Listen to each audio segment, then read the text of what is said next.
सभी को मेरा नमस्कार। मैं हूँ ऋषभ झा, आप देख रहे वतन की आवाज।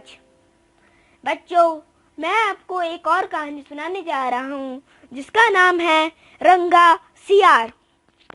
एक बार की बात है कि एक सियार जंगल के एक पुराने पेड़ के नीचे खड़ा था।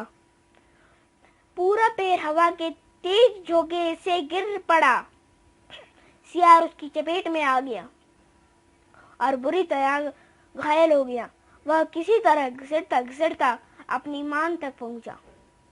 कई दिन बाद वह मांद से बाहर आया। उसे भूख लग रही थी, शरीर कमजोर हो गया था। तभी उसे एक खरगोश नजर आया। उसे दबोचने के लिए वह झपटा। सियार कुछ दूर भाग कर हांफने लगा। उसके शरीर में जान ही कहाँ रह गई थी। फिर उसने एक बटेर का पीछा करने की कोशिश की। यहाँ भी वह असफल रहा। हिरण का पीछा करने की तो उसकी हिम्मत ही न हुई। वह खड़ा सोचने लगा। शिकार तो वह कर नहीं पा रहा था। भूखे मरने की नौबत आई। समझो क्या किया जाए। वह इधर उधर घूमने लगा, पर कहीं कोई मरा जानवर नहीं मिला। घूमता घूमता तो वह एक बस्ती में चला गया। उसने सोचा शायद कोई मुर्गी या उसका बच्चा हाथ लग जाए। सो वह इधर उधर गलियों में घूमने लगा। तभी कुत्ते भौं भौं करते हुए उसके पीछे पड़ गए। सियार को जान बचाने के लिए भागना पड़ा। गलियों में घुसकर उनको छकाने की कोशिश करने लगा, पर कुत्ते तो कस्बे की गली से परिचित थे। सियार के पीछे पड़े कुत्तों की टोली बढ़ती जा रही थी और सियार के कमजोर शरीर का बल समाप्त होता जा रहा था। सियार भागता हुआ रंगरेजों की बस्ती में आ पहुंचा। वहां उसे घर के सामने एक बड़ा ड्रम नजर आया। वह जान बचाने के लिए उसी ड्रम में कूद पड़ा। जब ड्रम में रंगरेज ने कपड़े रंगने के लिए रंग घोल रखा था, कुत्तों का टोला भौंकता चला गया। सियार सांस रोककर रंग में डूबा रहा। वह केवल सांस लेने के लिए अपनी थुतनी बाहर निकालता। उसे यकीन हो गया अब कोई खतरा नहीं है, तो वह बाहर निकला। वह रंग में भीग चुका था। जंगल में पहुंचकर उसने देखा कि उसके सारे शरीर पर रंग है। उस ड्रम में रंगरेज ने हरा रंग घोल रखा था। उसके हरे रंग को जो भी जंगली जीव देखता वह भयभीत हो जाता। उनको खौफ से कांपते हुए देखकर सियार के दुष्ट दिमाग में एक योजना आई। रंगे सियार ने डरकर भागते जीवों को आवाज दी, भाइयों भागो मत, मेरी बात सुनो। उसकी बात सुनकर सभी भागते जानवर ठिठके। उनके ठिठकने का रंगे सियार ने फायदा उठाया और बोला, देखो मेरा रंग। ऐसा रंग किसी जानवर का धरती पर है नहीं ना। मतलब समझो, भगवान ने मुझे यह खास रंग देकर तुम्हारे पास भेजा है। तुम सब जानवरों को बुला लाओ तो मैं भगवान का संदेश सुनाऊं। उसकी बातों का सब पर गहरा प्रभाव पड़ा। वे जाकर जंगल के दूसरे सभी जानवरों को बुलाकर लाए।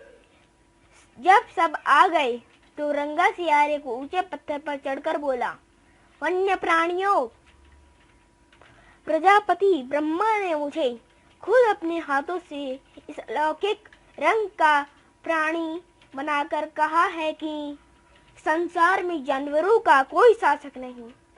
तुम्हें जाकर जानवरों का राजा बनकर उनका कल्याण करना है। तुम्हारे नाम होंगे सम्राट कुकुदम। तीनों लोकों के वन्य जीव तुम्हारी प्रजा होंगे। अब तुम लोग अनाथ नहीं। मेरी छत्र छाया में निर्भर होकर रहो।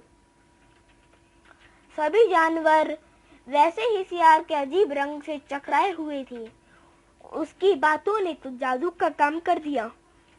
शेर, बाघ व चीते भी ऊपर की सांस और नीचे की सांस नीचे रह गई। उसकी बात काटने की किसी में हिम्मत न हुई। देखते ही देखते सारे जानवर उसके चरणों में लौटने लगे और एक स्वर में बोले, हे ब्रह्मा के दूत, प्राणियों में श्रेष्ठ हुक्म, हम आपको अपना सम्राट स्वीकार करते हैं। भगवान की इच्छा का पालन करने में हमें अति प्रसन्नता होगी। एक बूढ़े हाथी ने सम्राट से कहा, हे सम्राट, अब हमें बताइए, हमें क्या करना चाहिए। रंगा सियार सम्राट की तरफ पंजा उठाकर बोला, तुम्हें अपना सम्राट की खूब सेवा और आदर करना चाहिए। उसको कोई तकलीफ नहीं होनी चाहिए। हमारे खाने पीने का सही प्रबंध होना चाहिए। शेर ने सिर झुकाकर कहा, महाराज, ऐसा ही होगा। आपकी सेवा करके हमारा जीवन धन्य हो जाएगा। बस सम्राट का गुदम। बने रंगी सियार के शाही ठाठ हो गए। वह राजसी शान से रहने लगी। कई लोमड़ियां उसकी सेवा में लगी रहती। भालू पंखा झुलाता। सियार जिस जीव का मांस खाने की इच्छा जाहिर करता, उसकी बलि दी जाती। जब सियार घूमने निकलता तो हाथी आगे आगे सुंड हिलाकर बिगुल की तरह चिंगाड़ते चलता। दो शेर उसके दोनों ओर कमांडो बॉडीगार्ड की तरह होते। रोज का कुदम का दरबार भी लगता। रंगे सियार ने एक चालाकी यह कर दी थी कि सम्राट बनते ही सियारों को शाही आदेश देकर जारी किया और उन्हें जंगल से भगा दिया था। उसे अपनी जाति के द्वारा पहचान लिए जाने का खतरा था। एक दिन सम्राट कुकुदम खूब खा पीकर अपने शाही माद में आराम कर रहा था कि बाहर उजाला देखकर उठा। बाहर आया तो चांदनी रात खिली थी। पास के जंगल में सियारों की टोलियां who who S S S की बोली बोल रही थी।